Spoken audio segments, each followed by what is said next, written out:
Assalamualaikum, jumpa lagi dengan saya Ananda Putra. Seperti biasa di kesempatan kali ini saya akan membahas sebuah film yang sedikit agak aneh namun terkesan mengerikan. Film ini berjudul Scarecrow's Revenge yang rilis tahun 2019. Baiklah, daripada kalian marah gak jelas karena perut lapar tapi nasi belum juga matang, mendingan langsung saja saya mulai alur ceritanya. No one who goes there comes back home. What are you doing? I want to go fishing today. Like, nothing lives there. Well, is it any match for a Viking warrior with her sword? Mine should be bored by anything in nature. They go to Fensula. Bertempat di tengah ladang jagung terlihat seorang manusia setengah tua bernama Gerson sedang panen jagung bersama anak kesayangannya yang lumayan cantik bernama Ida. Di tengah panas matahari bersinar, Gerson bekerja seperti orang lesu. Sesaat kemudian, belum penuh wadah jagung yang dibawanya, Gerson terkejut melihat anak sematawayang tiba-tiba hilang entah kemana perginya. Setelah sekian lama, Gerson mondar-mandir sambil berteriak di tengah ladang jagung. Anaknya yang dicari malah asik rebahan di bawah daun jagung. Tidak tega melihat Ida kelelahan, lantas Gerson menyuruhnya untuk segera bergegas pulang. Namun ketika mereka hendak pulang, Gerson merasa aneh melihat orang-orangan sawah yang tiba-tiba hilang dari tempatnya. Hingga Gerson yang sedikit kepo alias penasaran lantas mencarinya. Namun tanpa diduga di tengah pencarian yang tak ada hasil, tiba-tiba Gerson pun harus modar.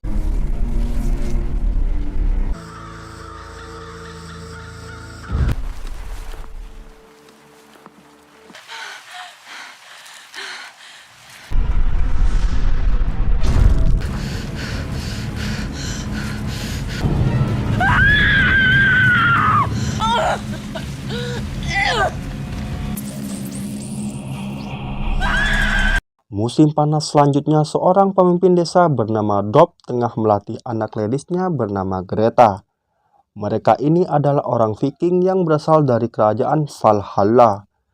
Dob mengajarkan Greta strategi dalam perang. Dia juga memberitahu anaknya jika dalam perang seorang musuh akan dipenuhi amarah. Mereka hanya akan memikirkan menang dan kalah. Hingga bisa dikatakan orang yang tidak bisa menahan emosi sudah pasti kalah. Maka dari itu Dob menasihati Greta untuk selalu tetap tenang dan bisa menahan amarah dalam keadaan apapun itu. They do not know in their hearts what we know. We'll see Valhalla in the next life. Your strikes must be measured and calculating but victory in your life before the next world. I need it at once. There is trouble in Balak. Saat kemudian Dob yang mendapat kabar dari Naomi ada masalah menyusul Malcolm pergi ke Balak. Setibanya di sana, teman Henrik sang pembuat onar yang melihat kedatangan Dob langsung menyerang kelompok Dob secara brutal. Namun Dob yang kemampuannya di atas rata-rata tak butuh waktu lama untuk mengalahkan para pecundang tersebut. They're coming out. I'm ready. My daughter, and we hang Henrik the better before my blood. That he took. To hell with the girl! Sementara Henrik si otak mesum membawa Lady Kemoy bernama Lisbeth ke ladang jagung untuk enak-enak. Bagaikan ketemu begal kena mental, gagal total. Henrik yang niatnya senang-senang tapi malah kesakitan sambil menahan malu. Akibat Lisbeth melawan dengan menendang si Otong dan langsung kabur. Henrik! One can hear you. Faint Viking bosom, you have... You bastard! You pig! Sesaat kemudian Henrik yang takut perbuatan bejatnya ketahuan orang desa, dia pun memilih jalan lain untuk kembali. Namun Dob mengetahui rencana Henrik, dia pun menangkapnya. Hingga Malcolm yang tidak terima anaknya disakiti, dia pun berniat membunuh Henrik. Namun Dob melarangnya. Dengan alasan jika orang Viking bukanlah orang biadab seperti lainnya. Home, son. Sessions in the village are to be given to Liz. Maya, what do you suggest? Let's hang him! No. We're Vikings, not for disgracing the Viking code. Well, I cannot accept... That wretched thing scared not a single crow and attracted plague to the... You remember that old cornfield? On your whole village. Waited to accept his banishment. Rupanya Drop yang berjiwa pemimpin sejati menyuruh mereka menghukum Hendrik dengan diasingkan dari desa sebagai kompensasi atas perbuatannya. Sesaat kemudian atas perintah pemimpinnya mereka membawa Hendrik ke ladang jagung, lalu diikat di tempat orang-orangan sawah untuk diberi pelajaran supaya tidak mengulangi perbuatannya sebelum menjalani api penyucian. Time to the scarecrow. There, brother. Good. This pig ass of a man is any more from you. I'll make a eunuch of you.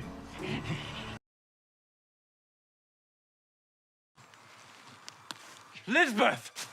Trying to force himself upon me, Father. Don't speak ill of him, Greta. He's a good man. Sleep well, Lisbeth. With all due respect, sir, if it were Greta, I hope you don't resent my decision. Keesokan harinya Hendrik melepas ikatannya pergi ke tempat terkutuk seorang penyihir tua bermuka aneh bernama Elena. Setibanya di sana, Elena yang sudah mengetahui kedatangan Hendrik lantas bertanya apa tujuan datang ke wilayahnya. Sedangkan Hendrik sendiri sudah tahu jika siapa saja yang masuk ke tempat itu, dia tidak akan bisa keluar lagi hidup-hidup. Rupanya Hendrik yang patah hati akibat cinta ditolak berniat balas dendam kepada semua orang Viking dan menghancurkan desa. Mendengar keinginan Hendrik lantas penyihir Elena memberitahu jika semua itu ada konsekuensinya, di mana Hendrik harus bersedia menukar jiwanya dan memberikan jiwa orang yang mati karenanya sebagai imbalannya. Tanpa berpikir 1000 kali, Hendrik pun menyetujuinya dan kengerian pun baru saja dimulai. So I will take your body. That the kings of Ukraine dead. do you understand the consequence. Take my body now. Waste no more.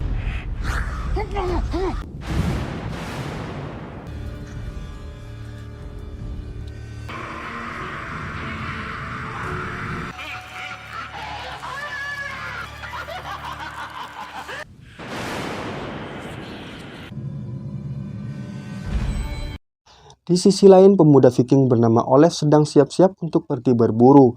Namun kemudian belum sempat pergi, Olaf dipanggil temannya bernama Troy yang wajahnya penuh coretan gak jelas ingin ikut berburu. Di tengah perjalanan mereka yang belum menemukan hewan buruan satupun, Troy mengeluh. Namun Olaf yang masih punya nasib mujur melihat seekor rusa liar. I have seen no boars yet. By the grace of Odin, please, be silent.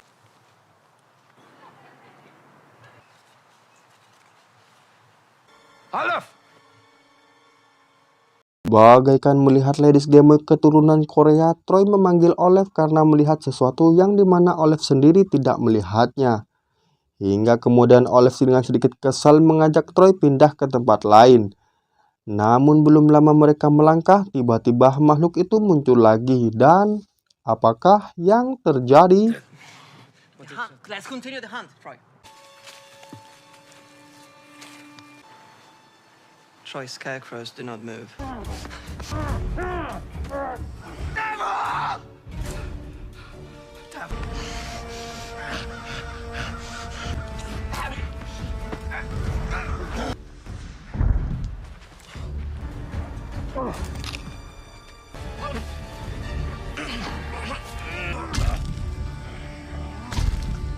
Bagaikan ada udang di balik batu, mereka pun modar dengan mudahnya tanpa perlawanan sedikit pun.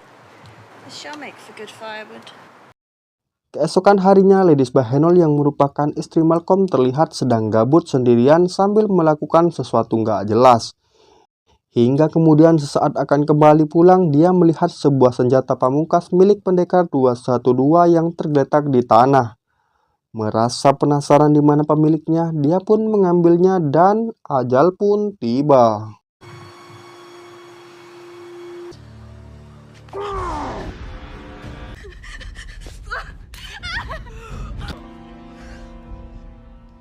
Rupanya jiwa Hendrik membawa jasad istri Malcolm ke rumahnya, lalu membawa Lisbeth pergi. Malcolm yang mengetahui itu semua perbuatan Hendrik lantas dia marah kepada Drop. atas keputusannya yang melarang Malcolm membunuh Henrik di awal cerita. In the name of Odin, tell me what happened. Why didn't you let me kill him, Dolph? I've never seen such brutal savagery. Mendengar semua itu, Dob kebingungan sekaligus merasa bersalah. Hingga di tengah ambang kepanikan, Dob akhirnya memutuskan untuk memburu Henrik bersama para kawanannya. Do, Father. Permission to enter. Forgive my words, my Jarl. I was in the deepest of grief. We'll punish Henrik with a slow death and we will find Lisbeth. Points, man. I'll take the front this time, Vikings. Sungguh sangat mubazir sekali. Lisbeth Skemmoy harus modar secara tidak wajar.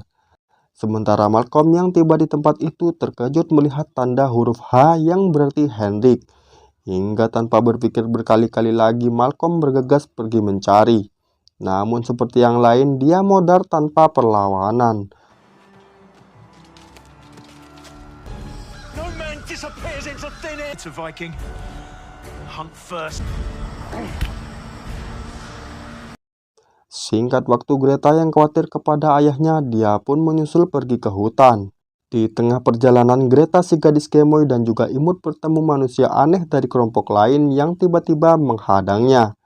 Merasa terdesak 2 lawan 1, Greta pun terpaksa harus ngebantai mereka sampai modar.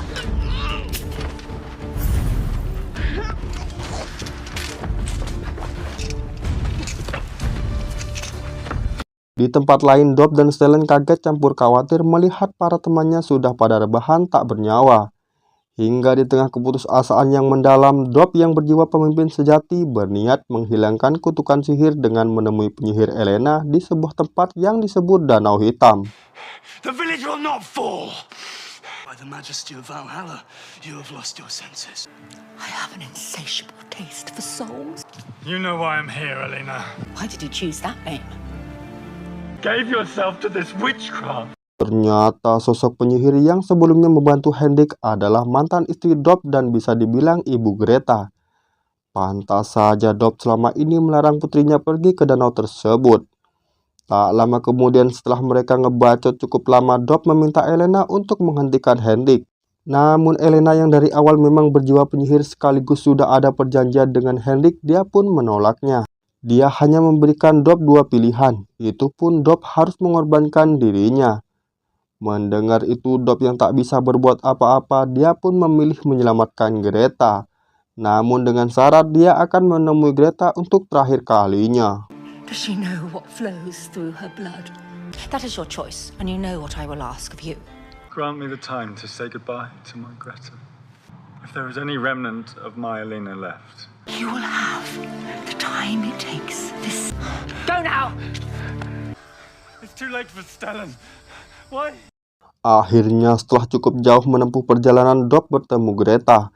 Namun belum sempat berceritakan apa yang terjadi, Dob kehabisan waktu yang telah ditentukan. Dan dia pun menghembuskan nafas terakhirnya. What's wrong? What's wrong? The village is Tell me! Tell me! It cannot be undone. Father, this is madness. Father, this is madness. Father! I made a bad choice. Father! Sementara Stellan yang sedang mencari Henrik malah menemukan orang-orangan sawah. Yang tanpa Stellan sadari itu adalah jiwa Henrik yang pura-pura diam dan ingin balas dendam kepadanya. Melihat itu, Stellan yang merasa itu hanya orang-orangan sawah biasa yang mirip seperti yang Stellan lihat sebelumnya, dia pun mengabaikannya lalu pergi. Namun siapa sangka setelah Stellan beranjak pergi, makhluk itu mengikutinya dan... It's like the same straw man we tied Henrik to.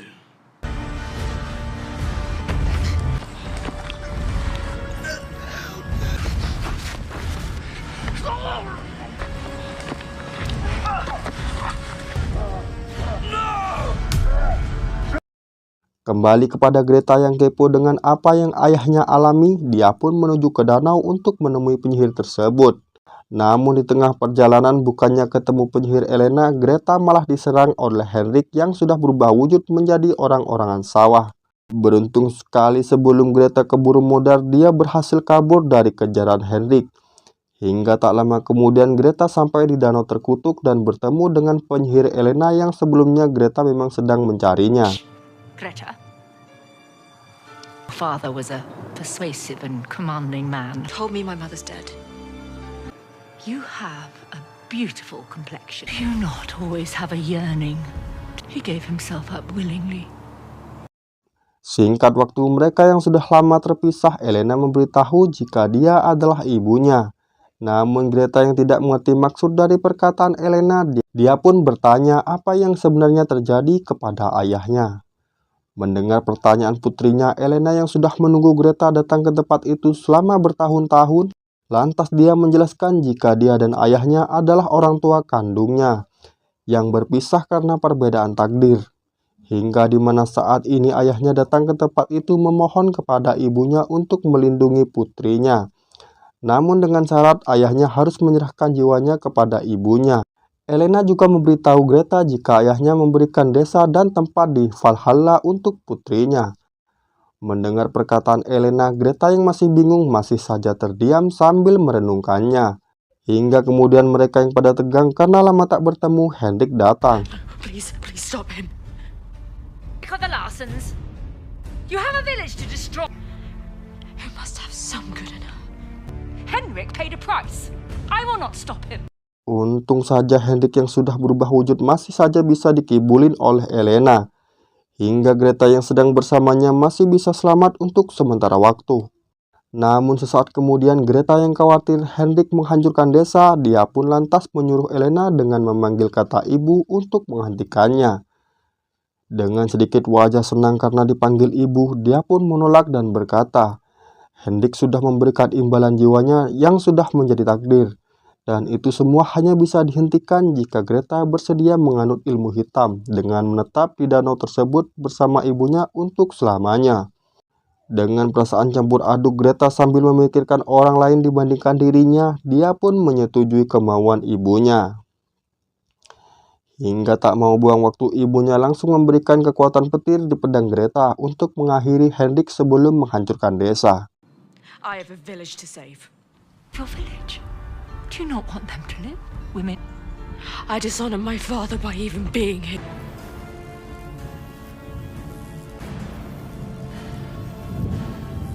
Singkat waktu, Henrik tiba di desa dan langsung ngebantai secara brutal. Namun kemudian Greta yang sedikit datang agak terlambat sebelum kerabatnya modar, dia pun langsung mengeluarkan jurus pedang warisan ayahnya. Hingga kemudian mereka yang sedang adu mekanik one by one, Henrik ketakutan lalu kabur sekencang-kencangnya. Henrik! Bagaikan orang ditagih hutang, Henrik main petak umpet di tengah ladang jagung. Namun Greta yang tak mau Henrik lolos begitu saja terus mencarinya. Tapi Henrik yang awal cerita memang pecundang dan beraninya sama wanita, tetap saja dia main curang dengan menyerang Greta dari belakang.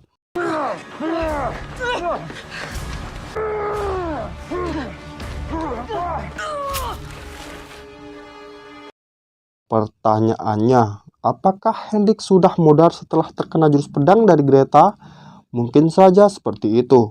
Singkat cerita, Greta kembali ke danau menemui ibunya sambil duduk santai di pinggir danau. Elena yang diberitahu putrinya jika Henrik sudah modar, lantas dia merasa aneh. Di mana Elena yang tak merasakan aura apapun berkata kepada putrinya jika Henrik belum modar. Maybe your instinct might have caused you to consume him yourself. I feel no energy. Oh, ternyata jurus pedang Greta tidak mempan. Hingga Greta yang melihat Henrik datang akan kabur, namun keburu dicekik oleh Henrik.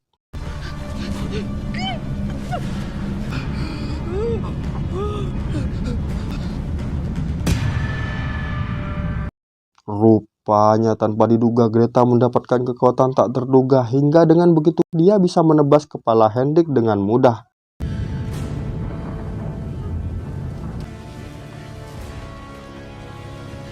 Namun siapa sangka Greta merasa kepo lalu membuka kepalanya, di mana isinya hanya jerami saja, yang dari awal benda itu hanya sebagai wadah dari jiwa Henrik untuk membalas dendam. Apakah kali ini Henrik benar-benar sudah wafat? Tentu saja, karena Greta sudah mengobrak-abrik kepalanya. Sesaat kemudian Greta yang merasa tugasnya selesai kembali menemui ibunya. Greta memberitahu ibunya jika Henrik sudah wafat akibat kekuatan besar yang tiba-tiba melindungi dirinya. Mendengar hal itu, ibunya merasa senang dan berkata jika Greta sudah terikat dengan danau tersebut. Di tengah rasa bahagia yang selama ini terpendam, lantas ibunya mewariskan buku sihir untuk mencuri takdir jiwa kepada Greta. Namun kemudian setelah ibunya memberitahu cara mengembalikan jiwa hanya dengan kematian, Greta pun sontak teringat kepada ayahnya. Greta berpikir jika ayahnya lebih pantas mendapatkan tempatnya di Valhalla. Hingga kemudian sambil meminta maaf kepada ibunya, Greta mengangkat pedangnya dan tiba-tiba... I'm sorry, Mother, for what I must do. Bagaikan anak durhaka seperti cerita maling kundang, Greta pun mengakhiri hidup ibunya dengan tidak wajar. Hingga selanjutnya kalian yang penasaran apakah sang ibu akan bangkit lagi dengan kekuatan sihirnya? Entahlah, yang pasti kali ini film pun selesai. Bagaimana menurut kalian? Apakah kalian suka dengan filmnya? Jika kalian suka dengan channel ini, jangan lupa like, komen, dan subscribe, supaya kalian tidak ketinggalan video menarik lainnya di channel ini. Terima kasih. Wassalamualaikum warahmatullahi wabarakatuh.